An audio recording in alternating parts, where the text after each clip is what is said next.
Adding this warm sherpa layer not only made my jacket winterized, but it added some cute style. I'm super excited to wear this under a lot of things or wear it by itself. So I just started with the jacket. I thrifted for about $4 and knocked off more price with the stain on the sleeve.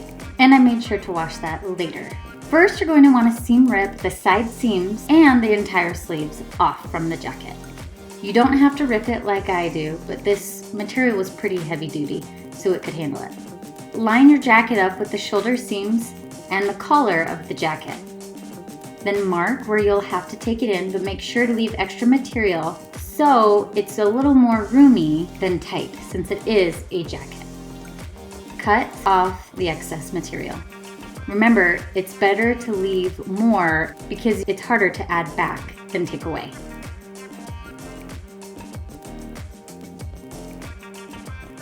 Repeat this with the back.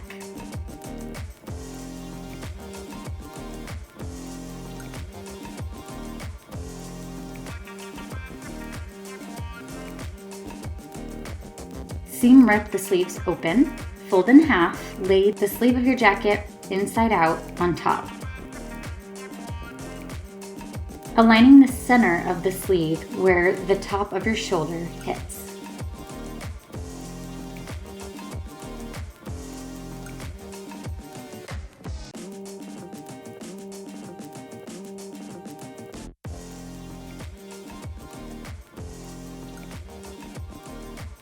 Also, try to mimic the front and the back of the arch of the sleeve. This isn't crucial, but you can do that. There are 3 ways that you can sew your sherpa jacket back together. You can line the outside materials together, which would be known as the right sides together, making all the sherpa side being on the sherpa side. Or you can do the opposite and line up the sherpa materials touching, and then the outside will have a little peak of fur.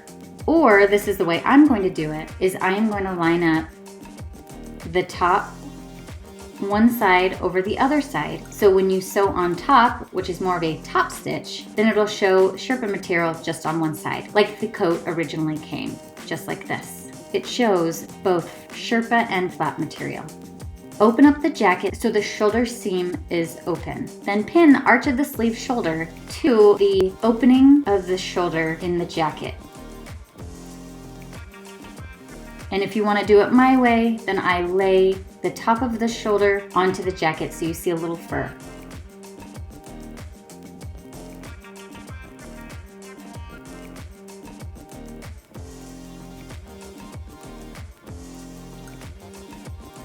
Here you can sew up the sleeve and the side up, leaving the fur on the outside, or you can sew up the inside of the sleeve to have fur sticking out, and then mimic the side seam like you did with the shoulder, and that's what I did. The second way is probably more annoying, so do the first way if you want to make it easy. So I didn't cut or mess with the collar. All I did was sew a snap underneath the jean collar and a snap underneath the collar of the sherpa layer I made. And so I would just snap it there and fold the rest inside my jacket, making the collar look completely different. You can make the collar any way you want. I just like the idea of wearing it on multiple jackets. Luckily, this material doesn't really need any kind of hemming. Then you can use a no-fray glue, or you can just do a light zigzag stitch around the edges. Thank you for watching. Subscribe to my channel for more videos to come, and visit cottoncurls.com.